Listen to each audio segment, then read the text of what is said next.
Khulna medical college হাসপাতালে লাগা আগুন আতঙ্কে তাড়াহুড়ো করে নামতে গিয়ে আইসিইউতে ভর্তি এক রোগীর মৃত্যু হয়েছে। ঈদ আসবে, সাথে ক্যাশব্যাকও আসবে। নিজের বা প্রিয়জনের জন্য কেনাকাটায় এবারও নগদ পেমেন্টে পাচ্ছেন দারুণ ক্যাশব্যাক। তাই যাই কিনুন, পেমেন্ট করুন নগদে।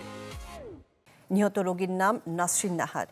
ভোর 6টায় লাগা আগুন ফায়ার সার্ভিসের 10টি ইউনিটের 1 ঘন্টার চেষ্টায় নিয়ন্ত্রণে আসে। হাসপাতাল ভবনের 3য় তলায় লাগে আগুন। খবর পেয়ে প্রথমে ফায়ার সার্ভিসের 3টি ইউনিট ঘটনাস্থলে যায়। আগুনের তীব্রতা বাড়ায় একে একে যোগ দেয় আরও 7টি ইউনিট।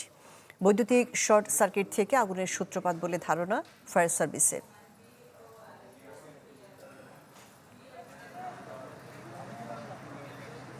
হঠাৎ দেখি ধুমা ভিতরে কেউ আসার ক্ষমতা নেই, ভিতরে আসি ধুমা জন্য আসতে পারিনি।